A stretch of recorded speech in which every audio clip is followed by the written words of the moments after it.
Perkenalkan, nama saya Irawater Limatahu. Perkenalkan, nama saya Rianti Fokatea.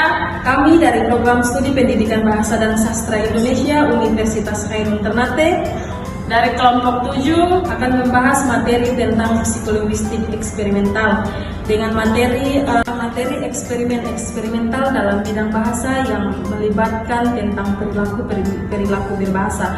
Jadi sebelum kita masuk ke pembahasan yang selanjutnya, saya akan sedikit menjelaskan tentang apa itu psikolinguistik eksperimental.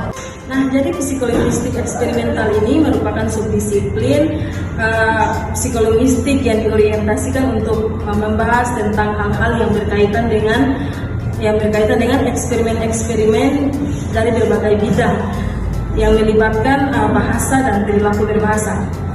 Dan psikolinguistik juga dibagi atas 7, yaitu 1. Psikolinguistik teoritis, 2. Psikolinguistik perkembangan, 3. Psikolinguistik sosial, 4. Psikolinguistik pendidikan, 5. Neurolinguistik, 6. Psikolinguistik eksperimental, dan ke-7 psikolinguistik terapan. Nah, ke-7 tadi yang teman saya sebut itu kami akan membahas satu persatu di pembahasan selanjutnya.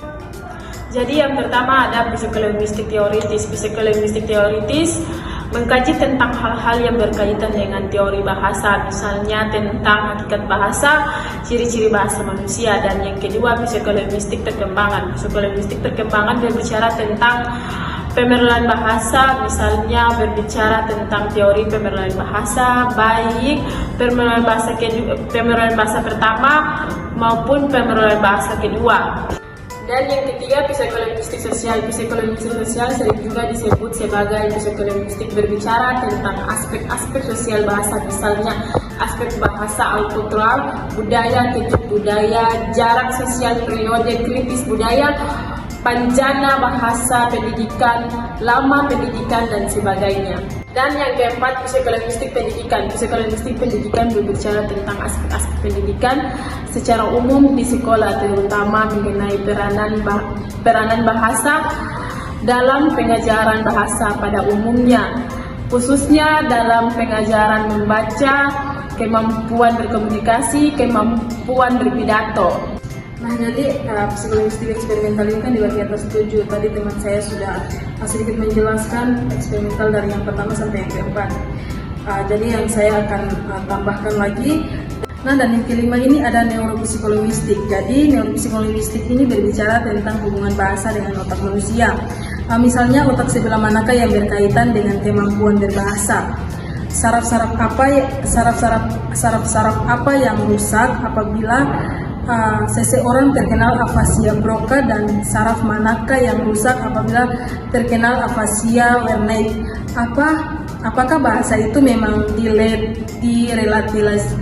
dilateralisasikan dan kapan terjadi lateralisasikan. Dan yang keenam ada psikolinguistik eksperimental.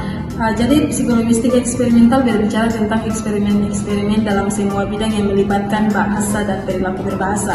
Dan yang ketujuh atau yang terakhir ini psikolinguistik terapan. Jadi psikolinguistik terapan berbicara tentang penerapan temuan-temuan keenam subdisiplin psikolinguistik di atas ke dalam bidang-bidang tertentu seperti psikolinguistik berbicara dan menyimak, pendidikan, pengajaran dan pembelajaran bahasa, pengajaran membaca, neurologi, psikiatri, komunikasi, kesusastraan, dan lain-lain. Itulah sedikit pembahasan tentang materi kami, yaitu psikolinguistik eksperimental.